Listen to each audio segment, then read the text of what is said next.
दोस्तों, आपका एसएससी के प्लेटफॉर्म पर एक बार फिर से स्वागत है।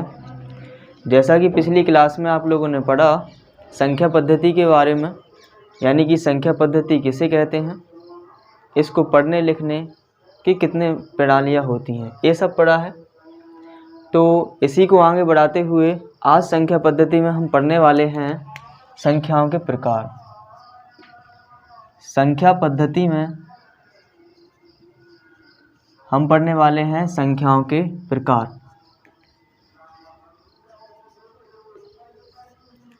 संख्याओं के प्रकार। संख्याओं के प्रकार में जो पहला प्रकार होता है वो होता है प्राकृतिक संख्याएं। प्राकृतिक संख्याएं यानी कि नेचुरल नंबर्स। नेचुरल नंबर्स होता क्या है समझिएगा बहुत अच्छे से।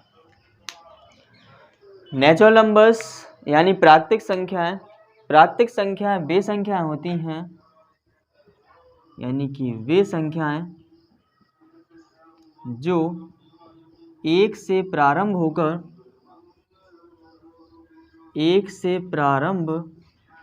होकर एक के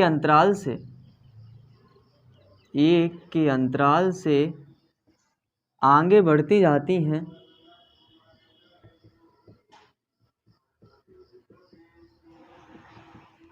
प्राकृतिक संख्या कहलाती हैं। प्राकृतिक संख्याएं कहलाती हैं, यानी कि जो संख्या एक से स्टार्ट हो और एक के अंतराल से, मतलब कि दो उनके बीच का अंतराल कितना आना चाहिए, एक आना चाहिए। जैसे पहली संख्या 1, 2, तो इनके बीच का अंतर कितना है, 1 है।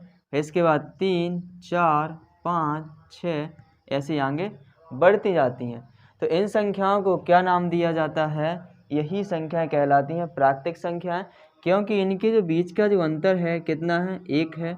इनके बीच का अंतर है 1, इनके बीच का अंतर 1, यानी कि एक के अंतराल से आगे बढ़ती जा रही हैं और एक से प्रारंभ हुई हैं, तो इनको क्या बोला जाएगा, प्राकृतिक संख्याएं। प्राकृतिक संख्याओं की जो खासियत होती है इनमें देखते हैं क्या होता है। नंबर 1, इसमें जो सबसे छोटी प्राकृतिक संख्या होती है वो क्या होती है, सबसे छोटी प्राकृतिक संख्या 1 होती है। सबसे छोटी प्राकृतिक संख्या 1, मतलब क्या कि 1 से प्रारंभ होता है, सबसे छोटी प्राकृतिक संख्या 1 ही होती है। इसके बाद दो क्रमागत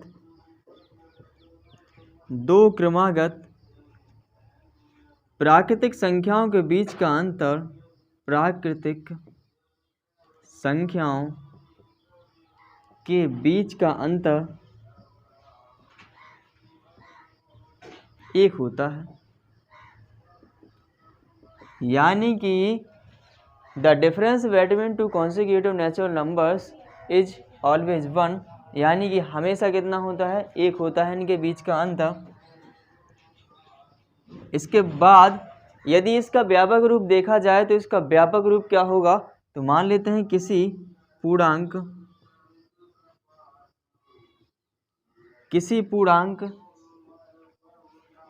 m के लिए इसका व्यापक रूप m+1 होता है, यानी कि हम n की जगह कोई भी रख दें उसके आगे वाली संख्या निकाल सकते हैं। जैसे मान लीजिए हमने एक पूर्णांक ले लिया 2, यहाँ 2 रखेंगे तो कितना बन जाएगा, 3। इससे आने वाली संख्या, आगे आने वाली संख्या पता चल जाएगी, इसके आगे कौन सी संख्या आएगी। जैसे हम 4 लेते हैं तो 4 में 1 जोड़ दें कितना आएगा, 5 आ जाएगा। तो ऐसे प्राकृतिक संख्याएं पता चल जाती हैं।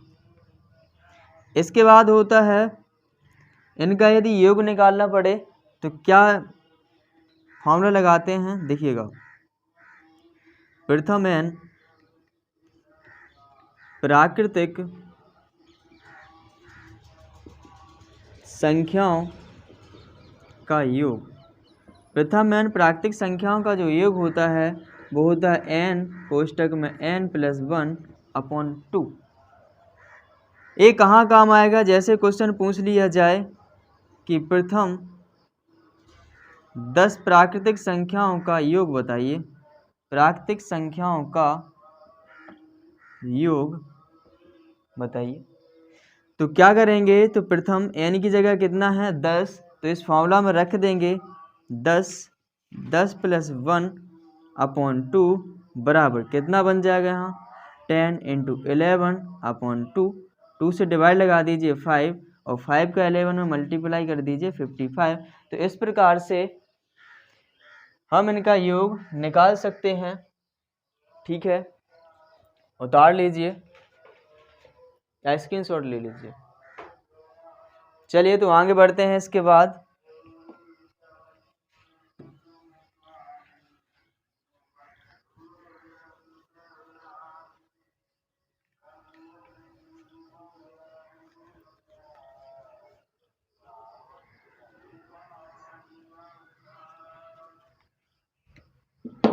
तो यहाँ पर दूसरा पार्ट जो होता है वो होता है पूर्ण संख्याएं।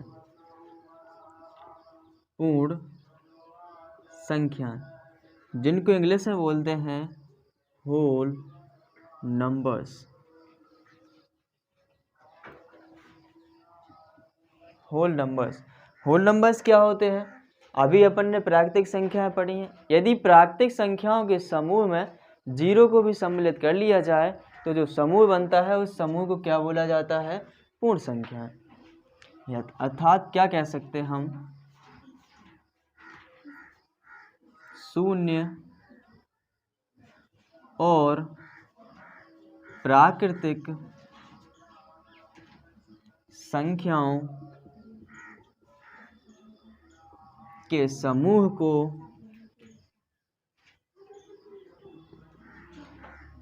प्राकृतिक संख्या और 0 के समूह को पूर्ण संख्याएं कहते हैं। पूर्ण संख्याएं कहते हैं। जैसे 0 सम्मिलित करना है तो 0 से स्टार्ट होगा और प्राकृतिक संख्या तो प्राकृतिक संख्या 1 से स्टार्ट होती है। तो इस प्रकार से आगे बढ़ते जाते हैं। दूसरी भी डेफिनेशन लिख सकते हैं अपन, यानी कि वे संख्या जो 0 से प्रारंभ होती हैं और 1 के अंतराल से आगे बढ़ती जाती हैं उनको भी क्या बोलते हैं? पूर्ण संख्या ही बोलते हैं। तो समझते हैं इसके बारे में और क्या क्या संभव है। तो जो सबसे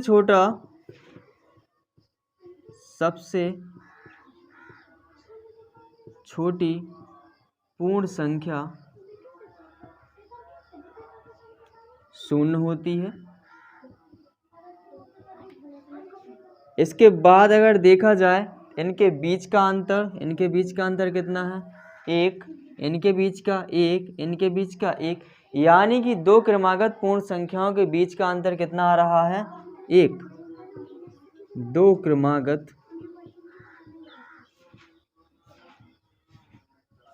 पूर्ण संख्याओं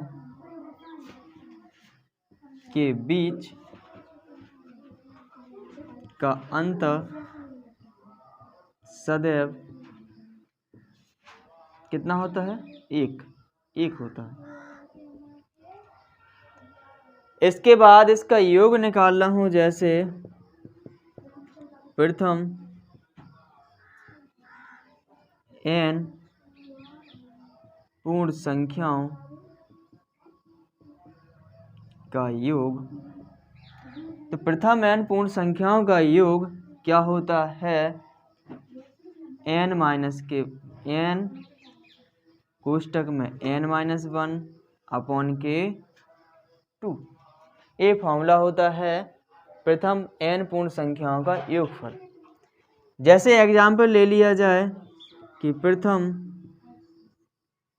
11 पूर्ण संख्याओं का योग ज्ञात कीजिए। तो यहाँ पर n बराबर कितना दिया गया है 11। जब 11 n बराबर दिया गया तो n की जगह पे हम कितना रखेंगे 11 रख दीजिए यहाँ पर 11 इंटू 11 माइनस 1 अपॉन में 2। यहाँ 11 गुणे 10 बटे में 2 से काट दीजिए 5 कितना आ जाएगा 55। यानी कि हम पहले जो 11 पूर्ण संख्याएं लेंगे तो उनका जो योगफल आएगा वो कितना आ जाएगा 55 आ जाएगा। तो इस प्रकार से हम इनका क्या निकाल सकते हैं योग भी निकाल सकते हैं। और हमें ये भी पता है कि इनके दो क्रमागत पूर्ण संख्या होती हैं, इनके बीच का अंतर कितना होता है 1 होता है। तो इसको उतार लीजिए। चलिए फिर आगे बढ़ते हैं।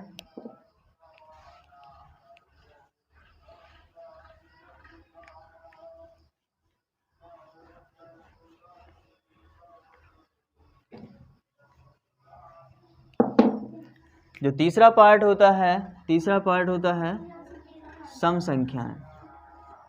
सम संख्याएं जिनको इंग्लिश में बोलते हैं इवन नंबर्स। इवन नंबर्स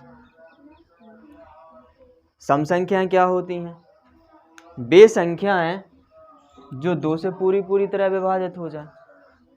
ठीक है, ये तो पहले से पढ़ते आ रहे हैं तो समझिए। दूसरी जो डेफिनेशन क्या हो सकती है कि वे संख्याएं जिनके अंत में 0, 2, 4, 6, 8 आए।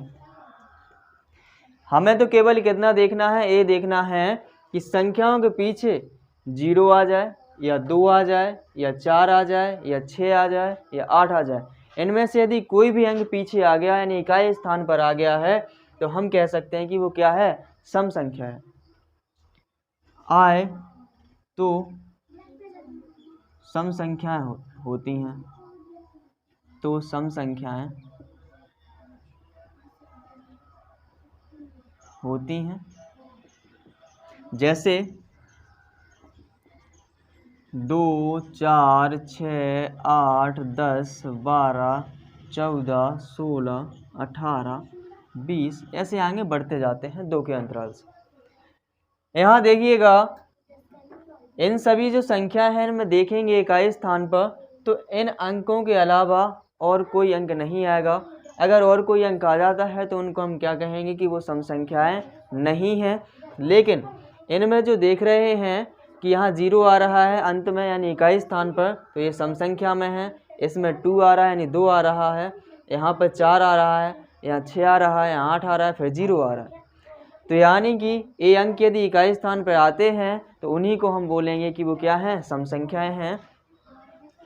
तो देखते हैं इसमें पहला जो सबसे छोटी सम संख्या होती है वो क्या होती है। सबसे छोटी सम संख्या कौन सी होती है 2 होती है। सबसे छोटी सम संख्या 2 होती है। इसके बाद 2 क्रमागत सम संख्याओं के बीच का अंतर सम संख्याओं के बीच का अंतर क्रमागत का मतलब 2 संज्ञा रखी यानी इकट्ठी रखी जो संख्याएं हैं इनके बीच का अंतर देख लो, इनके बीच का देख लो, चाहे इनका बीच का देख लो, चाहे इनके बीच का देख लो, अंतर कितना आएगा 2 ही 2 अंतर आ रहा है। तो इनके 2 क्रमागत सम संख्याओं के बीच का अंतर कितना होता है 2 होता है। ठीक है। किसी पूर्णांक इसका जो व्यापक रूप होता है व्यापक रूप क्या होता है देखते हैं। किसी पूर्णांक m के लिए इसका जो व्यापक रूप होता है क्या होता है। इसका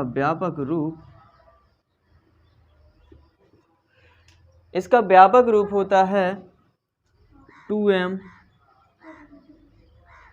या 2m प्लस के 2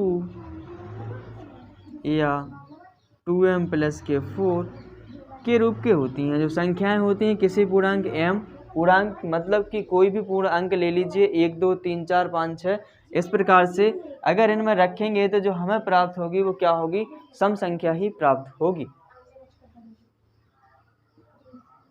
के रूप की होती हैं। ठीक है, इसके बाद बात आती है कि यदि सम संख्याएं दी जाए, इनका हमें क्या निकालना हो, योगफल निकालना हो, तो प्रथम n सम संख्याओं का योग, प्रथम n सम संख्याओं का योग जो होता है वो होता है n कोष्ठक में n+1, ये होता है। जैसे एग्जाम्पल में कह दिया जाए कि ज्ञात करिए, कह दिया जाए प्रथम 8 सम संख्याओं का योगफल ज्ञात कीजिए, सम संख्याओं का योग ज्ञात कीजिए। तो यहाँ पर देखिएगा n की जगह कितना है, 8 है, फार्मूला में रखेंगे 8 × 8 + 1 बराबर कितना हो जाएगा, 8 × 9 कितना हो जाएगा, 9 8 72। यानी कि इनका जो योगफल आएगा, किनका, प्रथम 8 सम संख्याओं का जो योगफल आएगा वो कितना आएगा, 72 आ जाएगा। तो इस प्रकार से ज्ञात किया जा सकता है आसानी से, तो इसको उतार लीजिए।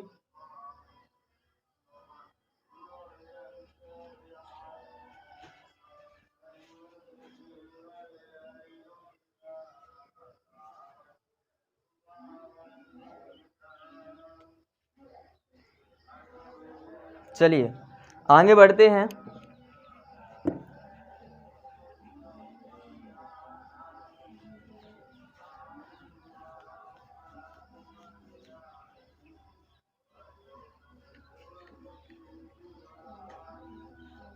इसके बाद है चौथा पार्ट यानी कि जिसको नाम दिया गया है विषम संख्याएं,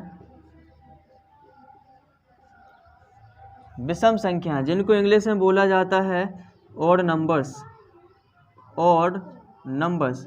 आखिरकार ऑड नंबर्स क्या होते हैं, सम संख्याओं के विपरीत, मतलब जो संख्याएं 2 से पूरी तरह विभाजित ना हो उन्हीं को क्या बोलते हैं, विषम संख्याएं।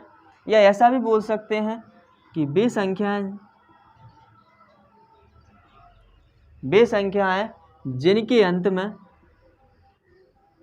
जिनके अंत में अच्छे से देखते जाइएगा इधर, वे संख्याएं जिनके अंत में 1 3 5 7 9 आए, उन्हें कहते हैं हम विषम संख्याएं, उन्हें विषम संख्याएं कहते हैं। ठीक है, जैसे 1 3 5 7 9 11 13 15 17 19 21 और 2 के अंतराल पे ऐसे आगे बढ़ते जाते हैं। ठीक है, तो यहाँ पर देखिएगा संख्याओं के जो इकाई अंक पे यानी कि संख्याओं के पीछे इन्हीं अंकों में से आएंगे, और जब इन अंक में से आ जाए तो हम उनको क्या बोलेंगे कि ये कौन सी संख्या है, ये संख्या होगी विषम संख्या। तो इसमें देखते हैं अपन, सबसे जो छोटी विषम संख्या होती है वो कितनी होती है, 1 होती है। सबसे छोटी विषम संख्या 1 होती है, देख लीजिए 1 से प्रारंभ हुई है। इसके बाद यदि देखा जाए इन 2 के बीच का अंतर, 2 संख्याओं के बीच का अंतर जो क्रमागत हैं, तो 2 क्रमागत विषम संख्याओं के बीच का अंतर, विषम संख्याओं के बीच का अंतर कितना होता है, स्वयं बताइएगा। इसमें से घटाइए कितना बचेगा, 2, इनमें से घटाइए कितना बचेगा, 2। तो क्या हो जाएगा, 2 क्रमागत विषम संख्याओं के बीच का अंतर सदैव कितना होता है, 2 होता है। ठीक है, इसके बाद आता है कि व्यापक रूप, यानी कि मान लीजिए किसी पूर्णांक m के लिए इसका जो व्यापक रूप होता है, या ऐसा कहा जाए कि विषम संख्या कैसे बनाई जाए। मान लीजिए कोई पूर्णांक दे दिया जाए और कहा जाए कि विषम संख्या बता दीजिए कि कितने में नंबर की होगी। तो देखते हैं, किसी पूर्णांक m के लिए विषम संख्या 2m + 1 या 2m + k3 या 2m + k5 और भी आएंगे के रूप की होती है।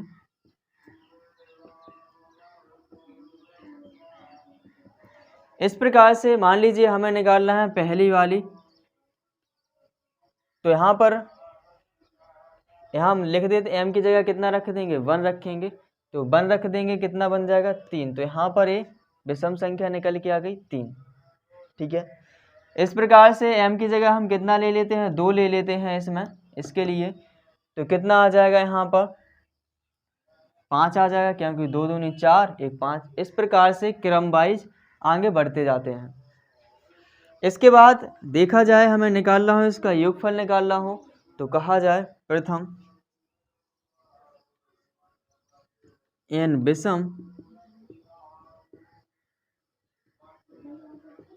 विषम संख्याओं का योग। प्रथम n विषम संख्याओं का योग होता है n²। जैसे एग्जाम्पल ले लिया जाए कि प्रथम 5 विषम संख्याओं का योग ज्ञात करिए, ज्ञात कीजिए। तो कैसे करेंगे, तो n की जगह कितना दिया गया है, 5 दिया गया है, और हम जानते हैं कि प्रथम n विषम संख्याओं का योगफल कितना होता है, n²। तो n की जगह कितना रख दिया जाएगा, 5, और 5 का वर्ग कितना होता है, 25। तो ये आ जाएगा प्रथम n विषम संख्याओं का योगफल, यानी प्रथम 5 विषम संख्याओं का योगफल कितना आ जाएगा, 25। इसके बाद हो सकता है ऐसा ना दिया जाए, प्रथम ना लिखा हो, ए लिख दिया जाए। जैसे ऐसा क्वेश्चन पूछ लिया जाए कि 1 से 10 तक की विषम संख्याओं का योग ज्ञात कीजिए। विषम संख्याओं का योग ज्ञात करना पड़े, तो सबसे पहले तो हम देखेंगे कि 1 से 10 तक कितनी विषम संख्या होती हैं। तो जितने यहाँ क्या लिखा है, 10 लास्ट वाली संख्या, तो इसको देखते हैं। तो इसमें क्या होता है, इसको पहले सम बनाते हैं। अगर सम है तो बहुत अच्छी बात है, इसमें 2 का डिवाइड लगाएंगे तो हमें विषम संख्या का पता चल जाएगा, यानी कि हमें n की वैल्यू पता चल जाएगी, कितना हो जाएगा, 5। यदि यहाँ पर विषम अंक है, क्या है, विषम संख्या है या विषम अंक है, तो उसमें क्या करेंगे, पहले 1 जोड़ देंगे, फिर उसका क्या कर देंगे, आधा कर देंगे, तो हमें n की वैल्यू पता चल जाएगी कितनी है। अब हमें तो निकालना है योग, तो योग कितना आ जाएगा, n² होता है, देखिए, और n की वैल्यू हमारे पास कितनी आ गई, 5। तो कितना हो जाएगा इसका आंसर, 25 हो जाएगा। जैसा कि अभी अपन ने देखा था कि प्रथम 5 विषम संख्याओं का योग कितना होता है, 25 होता है। चलिए आगे बढ़ते हैं।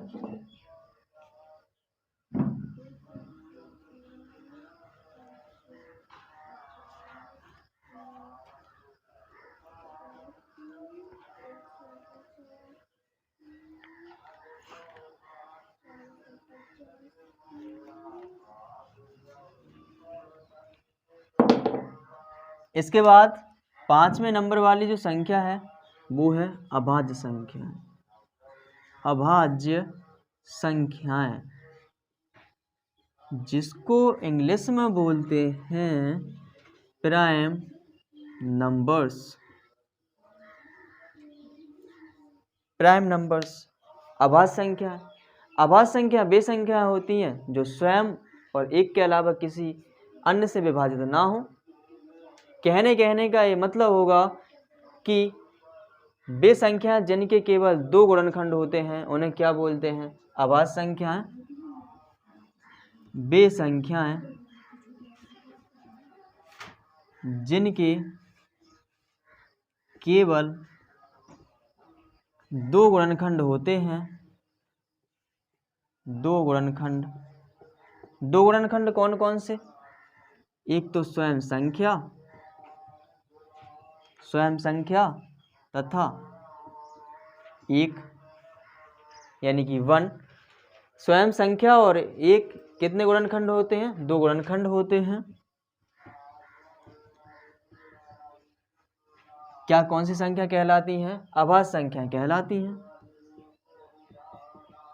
अभाज्य संख्याएं कहलाती हैं। जैसे 2, 3, 5, 7, 11, 13, इसके बाद है 17, 19, ऐसे आगे बढ़ते जाते हैं। देखते हैं 2, तो 2 के अगर अपन फैक्टर करेंगे तो 2 में एक तो 2 ही से भाग जा रहा है, यानी स्वयं संख्या से भाग जा रहा है, और 1 से भी भाग जा रहा है। इसके अलावा और किसी से भाग नहीं जा रहा है, तो इसलिए इसको किस में रखा जाता है कि ये अभाज्य संख्या है। इसके बाद है 3, अगर 3 के फैक्टर करते हैं तो 3 में केवल 3 ही से भाग जा रहा है और 1 से भाग जा रहा है। इसके अलावा और किसी से भाग नहीं जा रहा है, मतलब कि इसके केवल कितने गुणनखंड हैं? 2 गुणनखंड हैं। तो जब 2 गुणनखंड हैं तो इसमें इसको क्या कहा जाएगा कि ये अभाज्य संख्या है। ठीक है, इसके बाद देखते हैं जो सबसे छोटी अभाज्य संख्या होती है वो क्या होती है? 2 होती है। सबसे छोटी अभाज्य संख्या 2 होती है। और भी लिख सकते हैं इसको क्या कि सबसे छोटी और सम अभाज्य संख्या, सम भी है और कैसी है? अभाज्य भी है। तो लिखेंगे सबसे छोटी सम अभाज्य संख्या 2 होती है। कितनी होती है? 2। लिख लीजिए, अभाज्य संख्या भी है और सम संख्या भी है और सबसे छोटी भी है। तो इसको क्या लिखेंगे? सबसे छोटी समअभाज्य संख्या 2 होती है। अगर यही पूछ लिया जाए कि सबसे छोटी विषम अभाज्य संख्या क्या होती है? सबसे छोटी विषम अभाज्य संख्या कितनी होती है? यहाँ से देखिए सम थी, इसके बाद आगे मिल गया हमें 3। 3 क्या है? विषम भी है और ये अभाज्य में भी आ रहा है। तो क्या लिख देंगे अपन कि 3 होती है। इसके बाद इनके बीच का कोई क्रम तो मिलता नहीं है। जब क्रम नहीं मिलता है तो हम इनका योगफल इस हिसाब से नहीं निकाल सकते हैं। हमें क्या करना पड़ेगा कि केवल विषम संख्या 3 होती है। इनके जो बीच का जो अंतर होता है एक समान नहीं होता है, तो इसलिए हम इनका योगफल इस हिसाब से यानी कि कोई फॉर्मूला नहीं बनाया जा सकता है। केवल हमें क्या करना पड़ेगा, अगर योगफल निकालना पड़ेगा तो जब हम इन संख्याओं को लिख लें और उनको जोड़ लें तभी जाके योगफल निकाला जा सकता है। ठीक है, तो इसके बाद है कि 1 से 100 तक कुल 25 अभाज्य संख्याएं होती हैं। 25 अभाज्य संख्याएं होती हैं। कितने होती हैं? 25 अभाज्य संख्याएं होती हैं। अगर मान लिया जाए बीच में हमें पूछ लिया जाए कि बता दीजिए 10 से 20 के बीच में कितनी होती हैं, 20 से 30 के बीच में कितनी होती हैं, तो इसके लिए ट्रिक होती है। तो चलिए समझते हैं उस ट्रिक को। पहले इतना उतार लीजिए, चलिए समझते हैं ट्रिक को।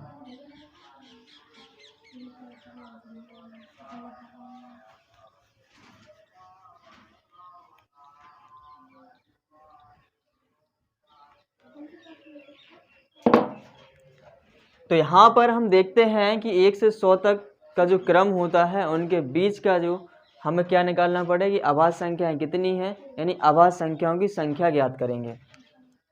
अभाज्य संख्याओं की संख्या ज्ञात करना।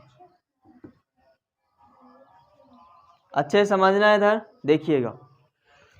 तो जो ट्रिक होती है वो क्या होती है? 442 232, 232, 1 ये होती है। मतलब क्या हुआ? मतलब ये हुआ कि हाँ 1 से लेके 10 तक का ग्रुप होता है, ये 10 से 20 तक का ग्रुप होता है, ये 20 से 30 तक का ग्रुप होता है। ये कितने से कितने तक? 30 से 40 का होता है, ये 40 से 50 का होता है, और ये 50 से 60 का होता है। इसके बाद ये 60 से 70 का होता है, ये 70 से 80 का होता है, और ये 80 से 90 का होता है, और लास्ट वाला 90 से 100 का होता है। ये कहाँ काम आएगा? ऐसा पूछ लिया जाए कि बता दीजिए कि 10 से 20 के बीच में कुल कितनी अभाज्य संख्याएं होती हैं, तो इस ट्रिक के हिसाब से अपन फटाक से निकाल देंगे कि 10 से 20 के बीच में अभाज्य संख्याओं की संख्या कितनी होती है? 4 होती है। तो इस प्रकार से हम बता सकते हैं। मान लीजिए उन्होंने ऐसा पूछ लिया है कि 20 से कहाँ तक निकालना है, 20 से ऐसा क्वेश्चन बना दिया जाए कि 20 से 40 तक अभाज्य संख्याओं की संख्या निकालिए। अभाज्य संख्याओं की संख्या, तो यहाँ ट्रिक इस प्रकार से लिख लेंगे और देखेंगे कि 20 से प्रारंभ होना है, अंत कहाँ पे होना है? 40 पे। तो यहाँ हम देखेंगे 20 प्रारंभ में किस में है? तो इसमें तो अंत में है, ये नहीं लिया जाएगा, इसमें है प्रारंभ में। ठीक है, आगे बढ़ते गए। अब दूसरे नंबर पे देखना है हमें 40, तो इसमें दूसरे नंबर पर 40 नहीं, इसमें है दूसरे नंबर पर, है ना। जब इसमें दूसरे नंबर पर 40 हो गए तो ये कौन सा ग्रुप बन गया? 20 से लेके 40। और इनमें जो अंक आए हैं कौन कौन से आए? 2 और 2। अगर हम 2 और 2 को जोड़ दें तो कितना हो जाएगा? 4। तो यही संख्या निकल के आ जाएगी कि 20 से 40 तक जो अभाज्य संख्या है उनकी संख्या कितनी होगी? 4 होगी। ऐसा ही क्वेश्चन और पूछा जा सकता है। मान लीजिए ऐसा पूछ लिया जाए कि 1 से 50 तक अभाज्य संख्याओं की संख्या ज्ञात कीजिए। अभाज्य संख्याओं की संख्या ज्ञात कीजिए। ठीक है, अभाज्य संख्याओं की संख्या ज्ञात करना है कहाँ से? 1 से लेके 50 तक। तो पहला वाला 1 लिखा है, तो यानी कि पहले टर्म पे यानी पहला पद कितना होना चाहिए? 1। तो यहाँ से प्रारंभ करेंगे। ठीक है, इसके बाद लास्ट में क्या? दूसरे पद पे कितना आना चाहिए? 50 आना चाहिए। तो यहाँ देखते हैं दूसरे टाइम पे यहाँ नहीं है, यहाँ भी नहीं है 50, यहाँ नहीं है, यहाँ मिल जाएगा 50, मिल गया। तो यहाँ से यहाँ तक पहुँचे अपन। तो यहाँ से यहाँ तक जितने भी जो अंक आए हैं सबको जोड़ देंगे तो अभाज्य संख्याओं की संख्या पता चल जाएगी। देखिएगा, ये जोड़ेंगे क्योंकि ये इसमें आया है, प्लस ये जोड़ा जाएगा, प्लस 2 प्लस 2 प्लस के 3। बस यहीं तक तो है, इतना ही लेंगे। तो इनको जोड़ेंगे कितना आएगा? 4 4 8, 2 10, 2 12, 3 15।